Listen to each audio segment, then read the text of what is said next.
আসসালামু আলাইকুম। আশা করি তোমরা ভালো আছো এবং সুস্থ আছো। তো বরাবরের মতো আজকেও অ্যাডমিশন ভিত্তিক তোমাদের সাথে কথা বলবো এবং আলোচনা করব তোমাদের জন্য যেগুলো সুবিধা সেগুলো নিয়ে। আজকের আলোচ্য বিষয় হচ্ছে তোমাদের হচ্ছে শর্ট সিলেবাস এবং ফুল সিলেবাস। এটা নিয়ে তোমাদের অনেকটা ধারণা ভিত্তিক তোমাদের কি করবা। অনেকের কোশ্চেন, ভাই ফুল সিলেবাস কি পড়তে হবে? আচ্ছা, সিলেবাসে যে শর্ট সিলেবাসে যেগুলো অধ্যায়গুলো আছে এগুলোর বাইরে কোন কোন অধ্যায়গুলো পড়তে হবে? আচ্ছা ভাইয়া, ঢাবিতে গিয়েই যেহেতু ঢাবি অনেক ফেভারিট, অনেক একটা টপ লেভেলের সবার জন্য বাংলাদেশের, তো এর জন্য কি আমি ফুল সিলেবাসটা পড়া উচিত আমার জন্য? আমি আজকে যে আলোচনাগুলো করবো সেগুলো হচ্ছে শুধু ভার্সিটি রিলেটেড, সেটা জাবি, চবি এবং হচ্ছে রাবি এবং ডাবি হোক, যেই ভার্সিটিগুলো হোক না কেন তোমাদের ভার্সিটি রিলেটেড সেগুলো আলোচনা করব, নট ইঞ্জিনিয়ারিং, নট মেডিকেল। তো দেখো, আজকে আমরা ভার্সিটি যে আলোচনা করবো সেটা ফুল সিলেবাস আর শর্ট সিলেবাস। আচ্ছা ভাই, কেন পড়বে তুমি ফুল সিলেবাস? কেন শর্ট সিলেবাস পড়া উচিত, কেন উচিত নয়, কোনটা উচিত নয়, সবগুলো কিন্তু আলোচনা করবো। তো একটা একটা ধরি। তো মূলত হচ্ছে ঢাবির জন্য আসলে আগে আমরা ইউনিভার্সিটিগুলো নিয়ে আলোচনা করি, ইউনিভার্সিটিগুলো কোথায় কীভাবেই হয়। আচ্ছা দেখো, ঢাবি তোমাদের বেশিরভাগ রিলেটেড কোশ্চেন যারা বা ঢাবির জন্য আমি বারবারে বলি, যারা হচ্ছে ইঞ্জিনিয়ারিং প্রিপারেশন নিয়ে থাকে প্রপারলি, অর্থাৎ সেই লেভেলের প্রিপারেশনটা ইঞ্জিনিয়ারিংয়ের নিয়ে থাকে, তাদের মূলত হচ্ছে কি ডাবের ওই প্রিপারেশনটা হয়ে যায়। কিন্তু কেন ভাইয়া, তার মানে কি আমি ভার্সিটি প্রিপারেশন নিলে আমার ডাবের জন্য প্রিপারেশনটা হবে না? সেটার থেকে আমি বলছি, দেখো ওইখানে কী কারণে হয়, সেটার মূল কারণ হচ্ছে তারা হচ্ছে রিটেন সাইডটাও কিন্তু কাভার করে এবং হচ্ছে তারা ম্যাথমেটিক্স এবং হচ্ছে কনসেপ্ট এবং বিভিন্ন পেঁচানো সেইগুলা রিলেটেড কোশ্চেনগুলো পড়ে বেশিরভাগ। এখন ভাই তার মানে হচ্ছে আমাদের ডাবিতে তার মনে পেঁচানো কোশ্চেন আসে বেশি, তার মানে কনসেপ্টের ভিত্তিক আসে, সেটা আসলেই বাট পেঁচানো বেশি না, ওই মেডিকেল না, ইঞ্জিনিয়ারিং ওই রকম ম্যাথগুলো না, ভার্সিটি রিলেটেড ম্যাথগুলো আসে। কিছু কোশ্চেন থাকে ভাই, এগুলো তুমিও পারবে না, এই জন্য এখনও পর্যন্ত অ্যাডমিশনে কেউ 100-এ 100 পায়নি। তো যে টপার হবে সেও 100-এ 100 পাবে না।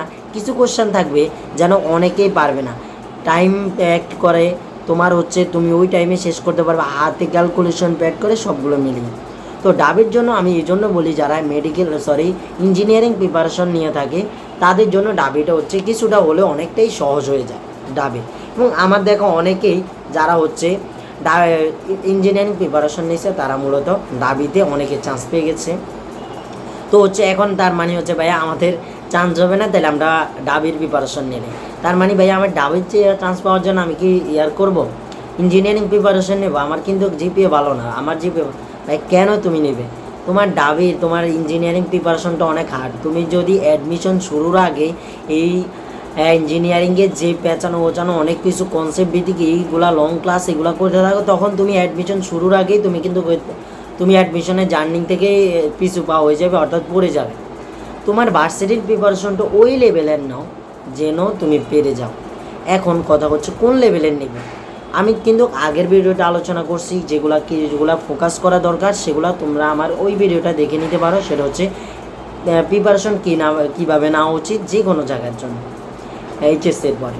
তো হচ্ছে দেখো, ডাবির জন্য বললাম, এরপরে জাবির আলোচনাটা করি। এখানে মূলত হচ্ছে তোমাদের হচ্ছে কি জাবির মধ্যে তোমাদের সায়েন্সের জন্য দুইটা ইউনিট, একটা ডি ইউনিট, একটা হচ্ছে এই ইউনিট।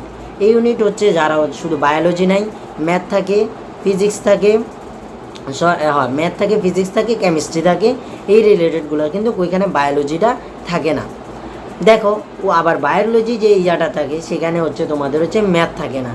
তো এই যে জাবির যে পরীক্ষাটা, অর্থাৎ জাহাঙ্গীরনগরের বিশ্ববিদ্যালয়, সেখানেও কনসেপ্টে ভিত্তিক এবং হচ্ছে তোমরা যে টাইপগুলো পড়বে ইউনিভার্সিটির জন্য, তোমাদের যেখানে কোচিং করবে না কেন যে টাইপগুলো বারবার পড়াবে সেই টাইপগুলো থেকে কিন্তু জাবিতে বারবারে কোশ্চেন চলে আসে।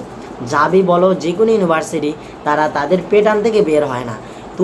তুমি জাবির কোশ্চেন ব্যাংকটা পড়বা ভালো করে এবং তার টাইপগুলো শেষ করবে, তোমার কনসেপ্ট ক্লিয়ার করবে, তাইলে তোমার জাবি হয়ে যাবে। এরপরে তুমি রাবি বলো, রাবির মধ্যে হচ্ছে একটু ফ্যাক্ট, রাবির সি ইউনিটটা হচ্ছে আমাদের সায়েন্সের ইউনিটের জন্য, কিন্তু সেখানে রাবির যেরকম ম্যাথ আসে তোমরা রাবিতেও কিন্তু সেরকম হাই লেভেলের মোটামুটি বেশিরভাগই আমার গতবারে দেখছিলাম, যারা গতবার পরীক্ষা দিয়েছিল তাদের দেখলাম আমি, তাদের হচ্ছে বিভিন্ন ইউনিটের সেখানে হচ্ছে তোমাদের হচ্ছে গ্রুপ ভিত্তিক হয়ে থাকে, 18,000 4টা ইউনিটের পরীক্ষা হয়ে থাকে, অর্থাৎ 72,000 স্টুডেন্ট নেয়।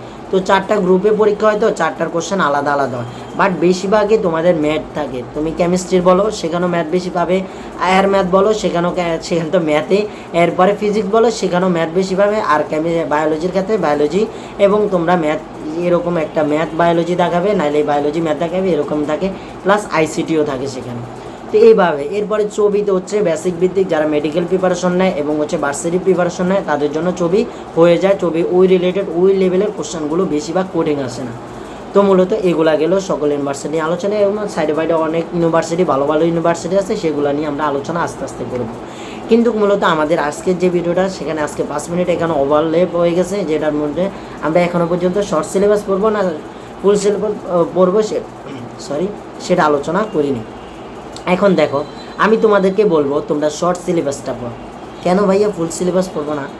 দেখো, ফুল সিলেবাসের থেকে বাইরে থেকে 3-4টা বা 1-2টা কোশ্চেন থাকবে।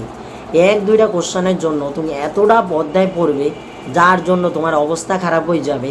এর থেকে বাইরের অধ্যায়গুলো পড়ার থেকে তুমি যদি তোমার শর্ট সিলেবাসের চ্যাপ্টারগুলা বারবার রিভিশন দিতে পারো। আবারও বলছি ভাইয়া, তুমি যত বেশি রিভিশন দিবে, যত বেশি তোমার শর্ট সিলেবাসের অধ্যায়গুলো প্র্যাকটিস করবে, এক্সাম দিবে, তার প্র্যাকটিস লেভেলটা হাই করবে, কনসেপ্টগুলো ভালো করে ক্লিয়ার করবে, তুমি সবার চেয়ে এগিয়ে যাবে। আমি এগুলো বারবার বলে থাকি।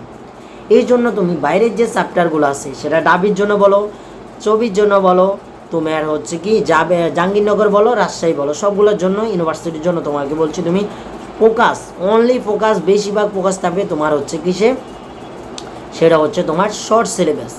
ডাবির জন্য কিছু কোশ্চেন আছে, যেমন তোমার দ্বিপদী বিস্তৃতি, তারপরে তাদের বিন্যাস সমাবেশ, এরপরে হচ্ছে তাদের হচ্ছে ফাংশনের ডোমেন রেঞ্জের, এই 2-3টা বাইরে থেকে তোমাদের 1-2টা কোশ্চেন থাকেই ম্যাথের ক্ষেত্রে, অলওয়েজ ডাবির ক্ষেত্রে। এই জন্য তুমি চাইলেও পড়তে পার, না পড়ো, বাট তোমার প্রথম ফোকাস থাকবে ভাইয়া অনলি তোমার শর্ট সিলেবাস। যত বেশি রিভিশন পারো, তোমার যে কোশ্চেন ব্যাংক থাকবে, তুমি যদি পারো যতবার পারো, 5 বার 10 বার যতবার পারো রিভিশন দাও। অনলি কোশ্চেন ব্যাংক প্লাস তোমার হচ্ছে কনসেপ্ট কোশ্চেন ব্যাংক প্র্যাকটিস, যত বেশি প্র্যাকটিস, তারপর হচ্ছে তোমার হচ্ছে কি অধ্যায়গুলো যতবার ক্লিয়ার করা যায় এই শর্ট সিলেবাসেরগুলো, সেটা তুমি ফিজিক্স বলো, কেমিস্ট্রি বলো, হায়ার ম্যাথ বলো, বায়োলজি বলো, সেটার ক্ষেত্রে। এখানে আমি ভার্সিটি রিলেটেড আলোচনা করছি। মেডিকেলে তোমার ফুল সিলেবাসে পড়তে হবে, ইঞ্জিনিয়ারিংকে তুমি শর্ট সিলেবাসের দিকে ফোকাস দিতে পারো। তো এই জন্য তোমাদের বলছি তোমরা শর্ট সিলেবাসের দিকে ফোকাস করো। আমি বলবো তোমরা ফুল সিলেবাসে, আমাদের যে বিগত যে বছরগুলো আমি দেখেছি 22 বলো 23 বলো, সেখানেও একই লেভেলে দেখা গেছে তোমাদের শর্ট সিলেবাস থেকে কোশ্চেন বেশি আসে।